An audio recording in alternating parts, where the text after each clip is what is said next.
It was very tough time for first 5 years, but I can say last 10 years are comparatively much smoother. Offer sustainable cooling at a price point that is lower than what the consumer is paying today for conventional technology, conventional cooling. We are looking to leverage cloud technology as well as IoT technology to provide automation for buildings. Motivation is to improve the energy utilization and reduce the emissions. So let's hope that all of us work together to make this sector more successful in India. Efficiency.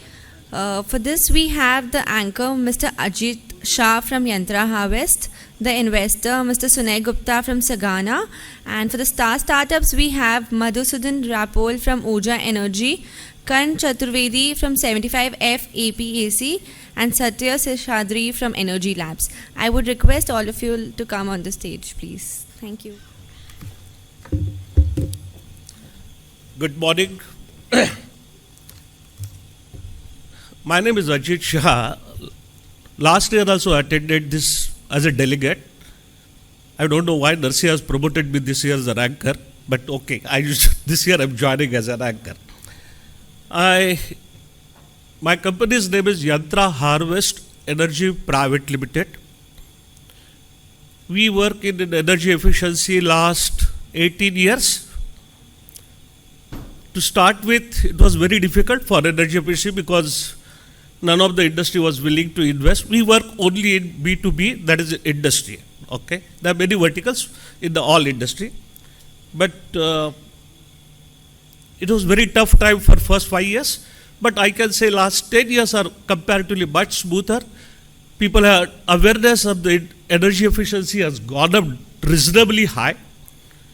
And as of today, we save about 70 megawatt per hour power, which works out to be 5,600 megawatt per year, which is equivalent to 5 lakhs tons carbon reduction per year, which is equivalent to about 2.8 crore trees to be planted every year.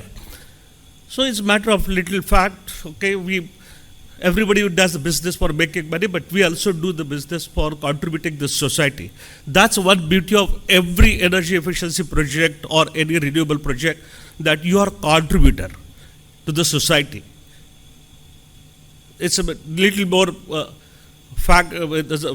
pride condition. Okay, we give different solutions. I will not name them. Few of them is medium voltage VFD for power plant, micro turbine for anywhere there is a using PRV to be replaced. Parallel to that is micro turbine, power quality solution, condenser, heat exchangers, efficiency improvisation solution for the refineries and power plant. Okay. I have, being the old hand in the energy efficiency, I can tell you the market size is about 1.2 lakhs crore today in India. And it has been now supported as, the government has brought on a PAT scheme. PAT is Performs, Act and Trade. So it has promoted very well. There's one more thing has happened recently, which is going to be implemented from the 1st of October. That is called CBAM. That's called carbon, it's called carbon balance adjusted mechanism. All European countries who are exporting anything from India, if that organization is not having the equal norms of the carbon emission as of the same, their industry, they will put 8% or 10% tax. A lot of negotiation going between the EU and India government. But that has again promoted a lot of steel companies, metal companies has to do that now very highly. Okay, so the market is large. According to me, energy efficiency is a low-hanging fruit. It doesn't need long time. It doesn't need big capital. Execution start within few months here and there. So it's a very, very highly useful tool as compared to the renewable industry, all that. It needs huge capital, it needs big land, it needs implementation time, everything is there. And as all of us are aware that world is looking at second source for de-risking their supply chain management, India is going to have the manufacturing activity going to be very high next 10 to 15 years. If so, you are going to produce more tons of carbon. So you are going to destroy. You have to compensate this. We cannot compromise on economy. Also, we cannot compromise on environment. We have to create that balanced situation. The balanced situation is develop more and more renewable energy, create more and more energy efficiency projects. So that is a need today. As per all of us may be aware that today 60% of the power produced by the world is being consumed by industry, 15% by commercial. Today our per capita power consumption is lowest, is going to go increase as the middle class numbers are going up, our living standards are going up. Our target should be, how do I keep same number of kWh per capita with growing lifestyle? That's the real challenge. That will be achieved by the energy efficiency product solutions.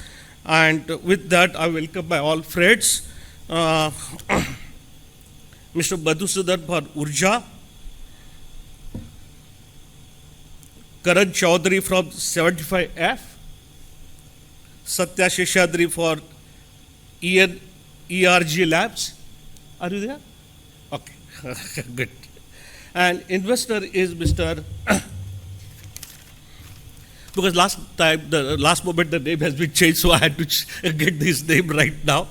He is from Sagana Capital, Sunay Gupta. Okay, I hand over to now. Start with Oorja. Okay. So what's a specific pain point that we are trying to solve for our audience? I'm Madhusudhan Rapole from Oorja Energy Engineering, and we provide sustainable and energy efficient cooling and heating solutions primarily for commercial buildings today. And the specific pain points that we are solving for our target audience, I would divide my target audience into two segments. One is India, other is Bharat, without taking any political sides, please. So for the India part, I would say we are solving for the high electricity bills that large buildings like this, pay. We provide solutions that significantly reduce anywhere upwards of 30% to, in some cases, as high as 90% of electricity bills for air conditioning. While we use IoT and AI in our solutions, I think our main strength is our understanding of heat transfer and fluid dynamics as it applies to air conditioning systems. We come from there, and we are today leader in technologies like radiant cooling, geothermal cooling, do something called multi-stage cooling, and also use technologies like heat pump, thermal storage. So these are technologies that we use. There are about 18 different technologies we use to finally craft a solution and implement that which will provide the lowest energy consumption. Okay. The solution that we are looking at, and Professor Jhunjhunwala also alluded to that, is more of Bharat. What do you do for that? Many years ago, when somebody asked founding father of Singapore, right, Lee Kuan, as to what was the secret to Singapore's success, he named only one particular technology: air conditioning. And when he first came to the power, I think it was in late 50s or early 60s, he air conditioned all government offices. And it significantly improved the public efficiency, right? So the reality is, if you're in tropics, there is no escaping from that. And if you want to progress and prosper, air conditioning is a must. So today, our government, schools, offices, courts, bus stations, railway stations need to provide comfort, but it may not be using what the conventional technologies are. We're already doing a lot of work in that, where significantly low cost, low energy systems are being installed there. There's another reason why we want to make public infra provide comfort, because today, when there is cyclone or something, public infra is used as in shelter for natural calamities. But we don't have a plan to do the same when we are expecting multiple waves of these heat waves that will be coming. And by providing comfort in these public infra, that will act as place where people can go to shelter during those places. What is the disruptive dimension to your innovation? While I talked about many different technologies, I don't think that any of those technologies are disruptive, and many have existed for decades actually. And we're not doing anything different from everybody around the world who puts a tag of sustainable, circular, energy efficient, and all those fancy tags and sell it at a premium. Anybody can do that. Everybody is doing that, right? And you can sell it to a niche when you do that, right? But if you really have to combat the challenge of climate change, you need to get everybody on board. And the way to do that, at least my opinion, is that to offer sustainable cooling at a price point that is lower than what the consumer is paying today for conventional technology, conventional cooling. And we are doing this through our cooling as a service model, where the value proposition that we provide is it is going to cost you lower than what your conventional cooling systems are going to cost, with no upfront cost and lower operating cost. I think this is what would be disruptive, and considering the growth that is going to come in India, a good chunk of this, I think, will become a service market rather than a box market. I'm reminded of, an 80s jingle. Those of you who have grown up in 80s, there was an ad by Nirma कि जब वही झाग और वही सफेदी कम दाम में मिले तो कोई वो ये क्यों ले वो ना ले, right? So that is my driving motto for providing sustainable solutions at a lower cost, lower price point through innovative business models rather than, new technologies. I don't know what are the emerging high potential? Okay. All right. Okay, I wanted to show this slide before I talk about that, just to impress upon where the market for air conditioning really is in next 20 years. It clearly is in India. Nearly 40% of the air conditioning units that will be sold in next 20 years, or maybe more than 40%, will be sold in India. And you can see, compared to other mature markets, what is the growth that we will be seeing in India. Now, with such growth rate, any segment would be a high potential segment. I mean, it will be hard not to find a high potential segment with that sort of a growth rate. But what we are trying to do is to change the market structurally, where instead of people buying boxes, instead of its box pushing nature, we change it to a service nature, where if there is around 1 billion units that are going to be sold, at least half of it, I would say, would convert, if the market can convert into a service market, just like it has happened for servers and softwares to cloud and apps. I think that is where the market is going. But immediate market that we are definitely looking for are office buildings, hospitals, hotels, where there's a lot of air conditioning. I think that is a big market that we are immediately looking for. Thank you.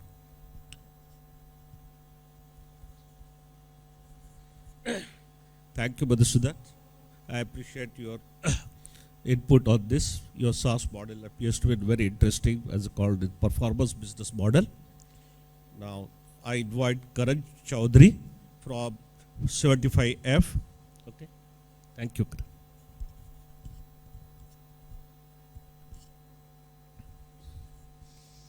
Thank you. Well, it's a pleasure to be speaking in front of such eminent audience. While I wait for my slides to be brought up, oh, that was quick. I'll quickly introduce 75F. 75F is a cloud-based, IoT-based building automation service provider.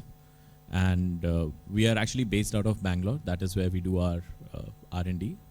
And we are looking to leverage cloud technology as well as IoT technology to provide automation for buildings so that we are able to improve the energy efficiency and therefore help them to save some energy, right? So the questions that we want to focus on is, what are the specific pain points that we are solving for our target audience? So broadly speaking, these are the 5 points. Firstly, a lot of the energy is consumed by commercial buildings, and that is in HVAC and lighting. And not surprisingly, a lot of it is wasted. So as the moderator had mentioned earlier, it is really a low-hanging fruit, and it has a direct commercial impact for the end clients, and they are actively looking for ways to manage and reduce it, right? Now, despite this, the satisfaction that people have from both lighting and HVAC is not as much, and there is a lot of improvement, room for improvement for pushing the satisfaction level. And not just that, but all of these systems, they are normally just boxed together and pushed into one corner of the building. And there is not so much visibility to the end clients, a real-time visibility on how all of these systems are actually operating. And because these systems, they are sort of boxed together, kept in a corner of a building, the integration with other business processes is quite limited. And you're not able to utilize the data that is being generated in the operation of your buildings into the business processes of your buildings. And because of this, there is lack of key insights that you're able to see, which means you're not really able to act upon any effectively in improving the energy efficiency of the building. So broadly speaking, these are the main pain points that we see for our customers. Now, couple of cases where we have actually provided quite a bit of impact. So these are a list of our clients and our investors. So I'll quickly skip past that just to show you the wide scale of impact, right? But I would like to focus in the next slide on a couple of examples. So automation is normally considered as something that is only taken up by high-end buildings, right? However, if we look at the building stock that we have anywhere in the world, specifically in India, there are also many smaller buildings which have need for automation, but automation is considered to be too expensive, right? So what we are looking at is utilizing AI and energy efficient algorithms to drive energy savings, utilizing cloud computing to show the energy savings in a very accessible manner, right? And using IoT technologies to make it very retrofit friendly. So what you can see over here is 2 dashboards that we have created. The first dashboard to the right is a large IT company, right? They have large offices, and this building is also retrofitted. So they didn't have an automation system. Once they had occupied, they wanted an automation system. So we are able to provide a retrofitted automation system for them. And on the right-hand side, we have retail stores, multiple retail stores all across India with small retail chains everywhere. And they could also see how much energy is being wasted, and they wanted to optimize that. So in the next slide, you would see the main metric that I wanted to focus on is the amount of carbon reduction and energy savings that we are able to achieve from both large buildings that we expect to have automation, and also for groups of smaller buildings which we see more of. And you would see that this is quite significant. In fact, it's close to combined around 500 kilotons of carbon that has been reduced. Finally, again, I want to keep it very crisp. So is there any disruptive aspect to our technology? So as Madhusudhan had mentioned earlier just now, cloud computing, IoT, energy efficient algorithms and systems, these have been around for a while, right? However, we are looking to introduce new disruptive technologies into it as well. So firstly, because all of this data is being stored in the cloud, and IT security is becoming increasingly important. So we have also introduced vulnerability and penetration tests for our systems, which are not just limited to, let's say, the software layer, but also the hardware layer, firmware layer, so that we can give a level of assurance to our end clients that their security, data security is taken care of. The next technology that I would want to focus on would also be related to data security. This is the compliance that companies are looking for, that their data is being handled properly end to end. So that is something that we have also adopted. And finally, because there is a lot of scope for AI, right? And in order for data to be available in a way that is easy for AI to consume, you have to make sure that there are proper tags associated with it, right? So if there is a standardized way that we are able to store the building data, it would be easier for AI models to consume it. And it would also help to reduce time that is taken in integrating all of these various systems. So we have something for that. We have created this open repository where people are able to save any device integration, right? And they're able to churn out an integration file which would standardize the way all of these integrations can be done, right? So this way, if you're using these files for your integration, the data that is stored would be more readily accessible as well as more readily be utilized by AI, etc. Right. Also, the other advantage that we are looking at is having APIs, because most modern softwares use APIs, but if we look at the building industry, they are still stuck with, let's say, old communication protocols, which are very insular. So by having the data available on APIs, you can make sure that all of this energy efficiency data or building operation data can be readily available for other uses as well.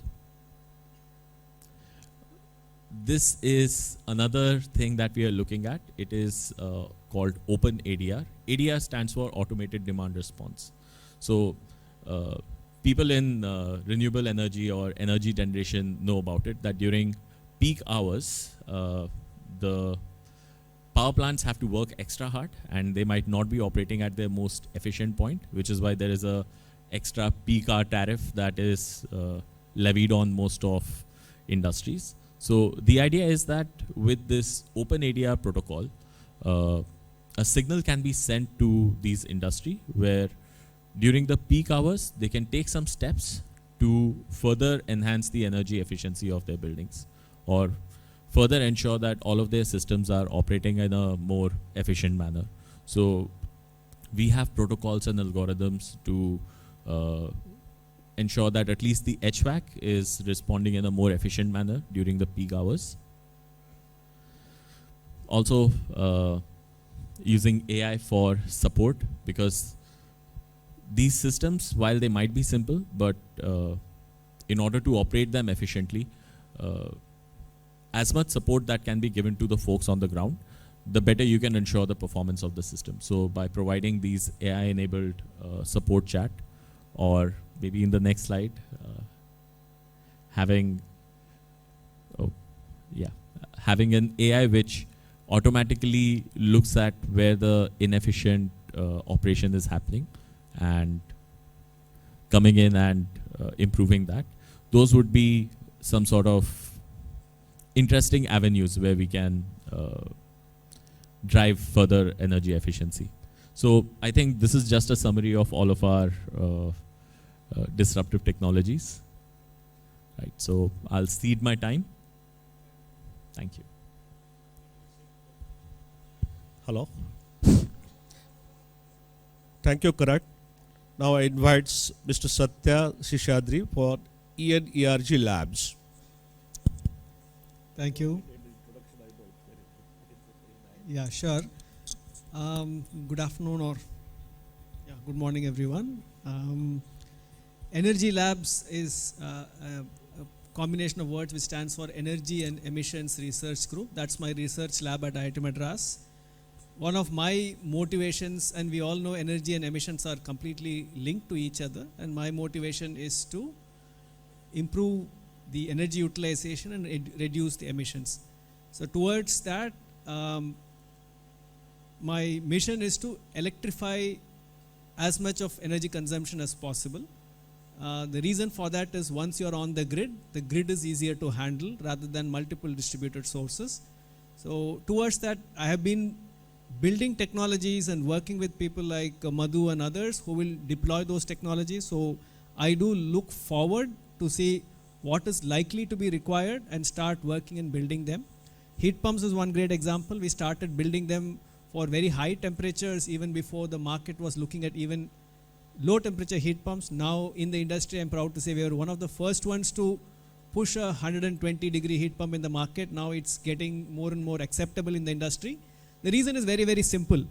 Most of us take very, very high quality energy, destroy that to produce something as simple as hot water, which could have been done by solar or more efficiently through heat pumps and many other ways. And we indiscriminately throw away energy that has high value.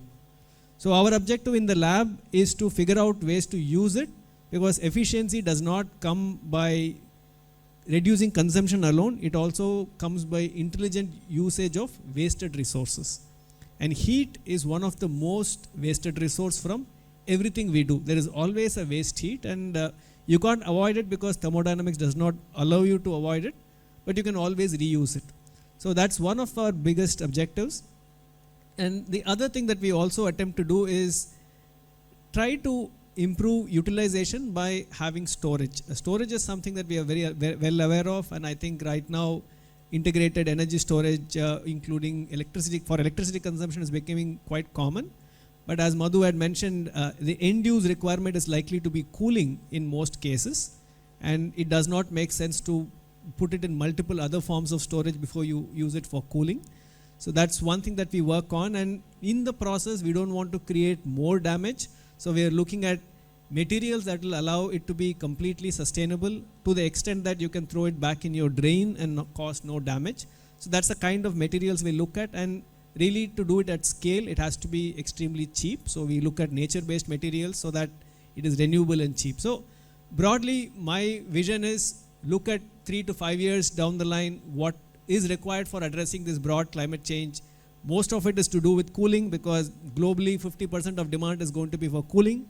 Heating is the secondary one. So looking at that as the market, how do we do? It's a billion user problem. India is the next 1.4 billion. Then you have the Africa that comes up. So it's a global problem that we are trying to address. I do have a lab in IIT Madras that does this technology, and some of you, if you have time, feel free to visit. Research Park is our test case. So whatever we try to do there, we try to push it here. So it's not untested technology. So that's what I do. Yeah. Some questions are here. Yeah. So a specific use case that has a massive sustainability impact, and to give you a perspective, cooling is one. Cooling is a very misunderstood use case. We generally overcool everything, or it's this whole concept of centralized cooling systems that has to be deployed, and even in this building. But there are alternative ways to look at it, which is looking at what is required to be cool and cool to only that extent. So we are now working on materials that can reduce the energy demand by more than 90%. So it provides you the same kind of comfort, same kind of cooling, but does not consume more than 10% of what is required. So that is likely to create a huge impact.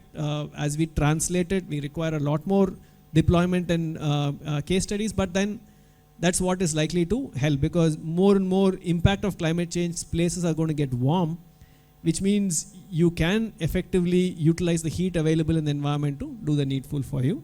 And similarly on heating, grid, as I said, is easy to greenify.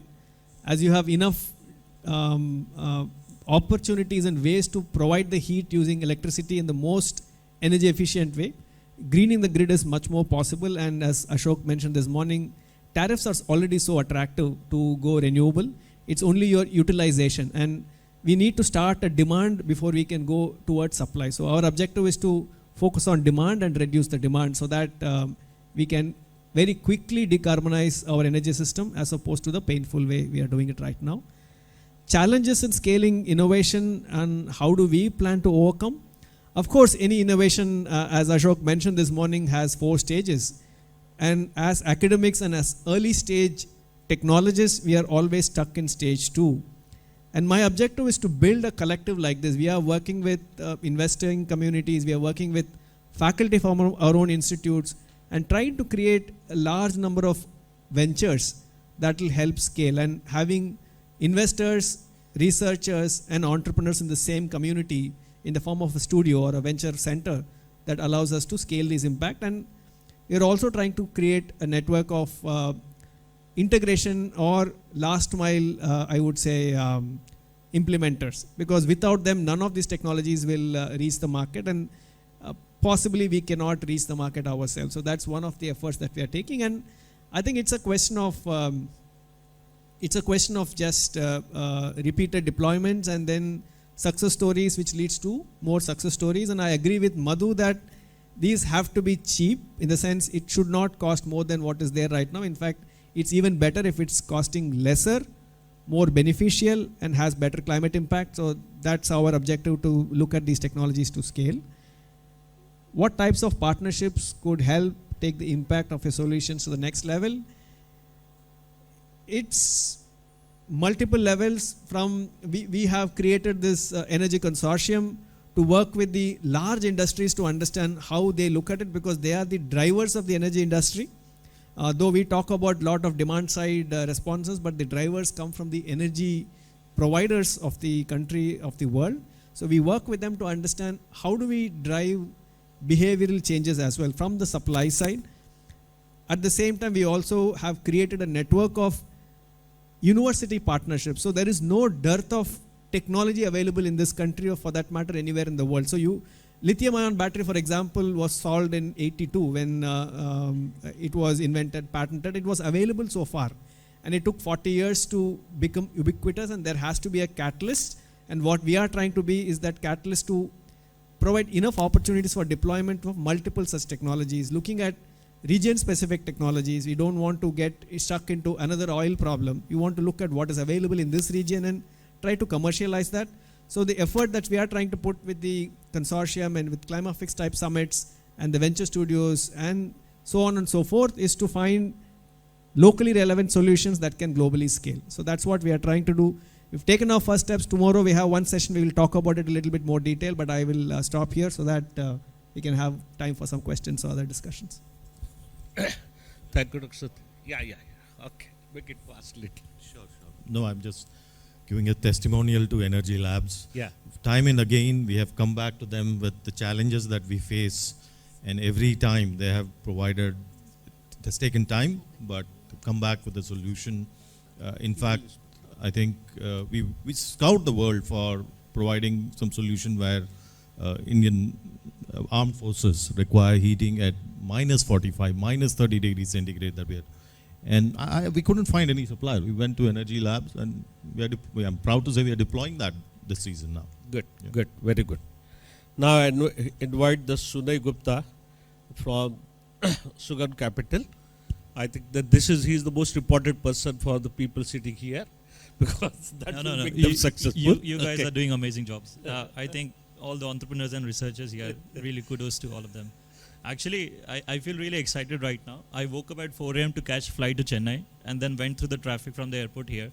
I was low on energy, and when I'm hearing some keywords like air conditioners, heating, cooling, 3 to 5 years, hardware, softwares, I think it's amazing. I hope your energy level also kicks up very soon. Essentially, these all the keywords mentioned here is what we do at Sagana as well. So Sagana is a European multi-family office investor where we invest long-term commercial capital in energy companies and other climatic companies across the globe. And healthcare is also one of our priority verticals. We invest in early to late stage companies given our long-term investment nature, we don't shy away from investing in deep tech hardware companies, which often takes several years to commercialize. Couple of examples that we tend to invest in. So we are invested in companies which are efficiently recycling batteries, both lead and lithium batteries. We are invested in long duration energy storage for grid scale use. We are invested in renewable power plant optimization. We are invested in efficient recovery of metals from magnets, motors. So these are certain examples that excites us every day, and we are always looking out for such solutions, whether it's on hardware side or software side.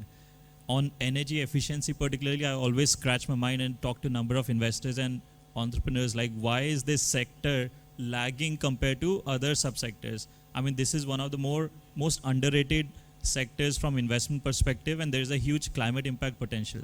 I mean, you have seen all the solutions everybody is offering here on the panel, that it's a no-brainer. What you call, there are a lot of low-hanging fruits. I wish everybody understood that.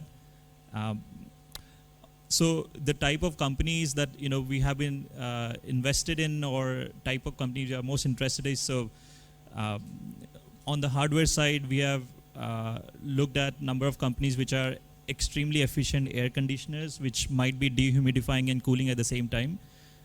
Efficient heating solutions, both for low temperature use cases like 100 to 200 degrees Celsius, or even high temperature use case where you have 800, 1500 use cases.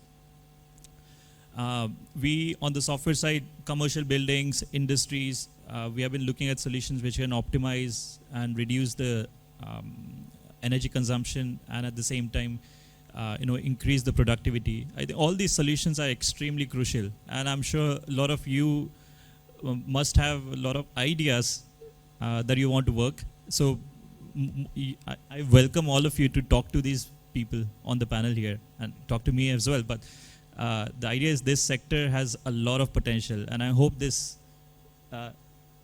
You talked about catalytic partnerships, so let's hope that all of us work together to make this sector more successful in India. Thank you. Thank you, all of you. To more summarize on this, I think on the panel, there is all of them are talking about how they can save HVAC and any building, commercial or industrial building. Yes, that's one of the very, very low-hanging and very necessarily today. But I had a small request. When you are an your objective of presenting yourself, is there anything which you, as an investor, is sitting aside? Do you have any things predefined? Yes, this is what I'm looking at investor at. This is what he should do for me. If that's could be good. Second is that, do you feel, what are your challenges? Is going to the market, or it's proving your technology at some places? I wanted to suggest, as I'm the old hand in the energy efficiency, when we started on, what we did, we collaborated with SIDBI on the scheme called PRGS, Partial Risk Guarantee Scheme. You should avail that wherever you are trying. Why? Because World Bank has financed SIDBI for that up to 75% of the project. For any reason, financially failed or technically failed, still you don't have to pay back. Only 25% you need to pay back. This is a very good scheme for the startups. They should get in touch on one of the ESCO. They will not get ESCO finance day one. They should tie up with one of the ESCOs, ask him to friend it, get through him, and get this job done. Because this is very essential for, according to me, for any startup and somebody who has to prove. Because every time you go to any big hotel, you will be asked, where you are doing this job? Show me your credential. There's no credential. So somebody has to bail the cat. So the bailing the cat will be done by ESCO along with the SIDBI, and this could be one of the best way to get it. Even as the investor, I have some request to you. Any company you are investing, whenever he wants to prove that's the scheme, if he is not getting an ESCO, you become his ESCO and finance that particular project and take that risk. Yeah, because you are investing in that project. This is exactly what we have done in Europe. One of our investments where we invested in a project developer, a small stake. but provided long-term project financing for all the projects in the pipeline. That's wonderful. That's one of the biggest need could be of the startups to prove themselves. And say, unless the technology is very good, as Satya said very well, there is no dearth of technology in this country. Taking to the commercialization of technology, financing the technology is the real challenges according to at least whatever small knowledge I have of the subject. Okay, so please, as and when I request to all startups to tell the investor, this is what I need. I need hand-holding for the financing, I need the hand-holding for commercialization, get me a good partner, whatever that. Because your focus is, your brain is working on only technology. Not, you cannot see other side of the business, but need to be seen by other side of the business, because that is going to make you successful. Thank you very much. Thank you. Any questions? Thank you. Okay, we take off. Thank you everyone. I request you all to stand up for the group photo.